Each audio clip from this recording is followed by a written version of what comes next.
Which side has the most to lose if actually the trade wars escalate? And what does that mean for who will give in more? I mean, like 6 months ago, China probably has more pressure on it because it seems like the trade war is starting to have an impact on the Chinese economy. And Xi Jinping goes to Buenos Aires, I think, with quite a lot of domestic pressure on him. It's hard to really gauge it because, of course, China is not a particularly open environment to get public opinion surveys done, but there's a lot of pressure on him. And I think it seems like Mr. Trump is very aware of that. He has really kind of outwitted Xi Jinping in some ways over the last few months and created quite a lot of confusion, as he has in many other places. So I suppose we're going to see a kind of dinner, in the next couple of days where, there's going to be a lot of posturing beforehand. Optimistic, but a deal is possible. The underlying structural issues, though, of great asymmetry between the U.S. and China, and the U.S. feeling more and more like it's time to really deal with this, that doesn't go away even if a deal is done at this dinner.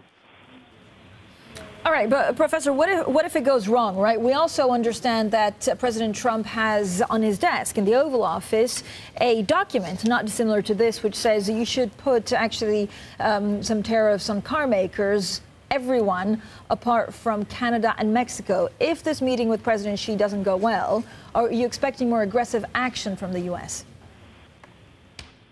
Well, they've kept their record. I mean, they've kept their promises so far. I mean, when Trump said he would put tariffs on, he's put tariffs on.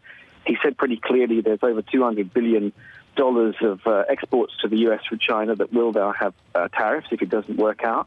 And he is very likely to do that because there's domestic support for it in his base in the United States. It seems to be quite popular at the moment.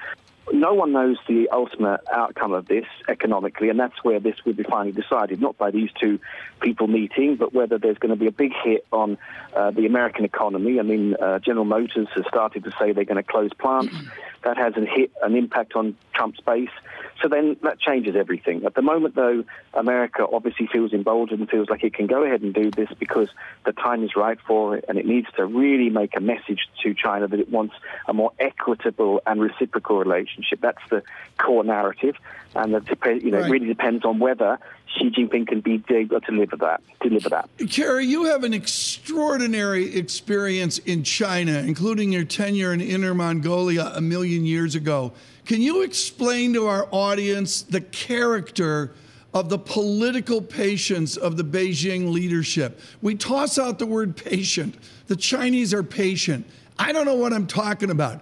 Define Chinese patience around President Xi's actions. Well, they're patient in as much as their big historic moment, the Chinese people's big historic moment of being a powerful, strong country again, is imminent. This is the Xi Jinping core politics, that China is a renaissance sort of country, and it's now really getting into, kind of a great sort of power position. And so that makes people patient, but the Chinese middle class are not patient if their economy is going badly and their house prices are falling and goes up, unemployment, which we don't really know the full rate of in China, goes up.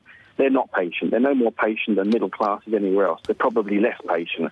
So this is a dynamic that Xi Jinping talks into. His politics is really talking to this middle class who we really don't know. No one really knows how they're going to respond to this. And I think at the moment he doesn't look super secure. It's not like he's better than he was 6 months ago. The American pushback has unsettled him. Buenos Aires, I think they want a resolution to this, so there's more predictability.